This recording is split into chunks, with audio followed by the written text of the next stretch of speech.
դարեր ի վեր Թուրքիայի ղեկավարն է որոշել, թե ով պետք է լինի ամենայն հայոց կաթողիկոսը, որոշ դարեր ի վեր Պարսկաստանի ղեկավարը, որոշ դարեր ի վեր Ռուսաստանի ղեկավարը եւ այդպես շարունակ։ Ընդհանրապես կուլտուրա չկա Հայաստանում ձևավորված Պապ թագավորի կարճ ժամանակաշրջանից եւ հատվածից հետո, այսինքն արշակումներից հետո տենց բանա, ես չեմ զարմանում։ Եվ այն որ Հայաստանի Հանրապետությունն ասում է, որ մեր եկեղեցին պետքա ի վերջո կանոնագիրք ունենա նոր, որ դրան էլ դիմադրություն կա, ես դա էլ եմ հասկանում,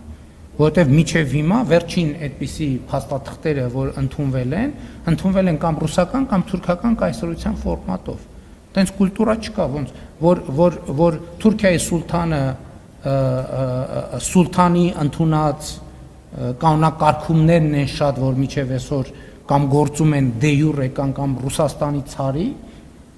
այդ մարդկանց տարօրինակ չի թվում։ Եվ հետևաբար, երբ որ տենց մի հարց բարձրաձայնվում է, այդ ենթագիտակցությունը արթնանում է, բայց չէ որ սա Թուրքիայի ղեկավարի իրավասության հարց է, այս ինչի է Հայաստանի ղեկավարը սրա մասին խոսում, եւ տրամաբանությամբ այդ բանի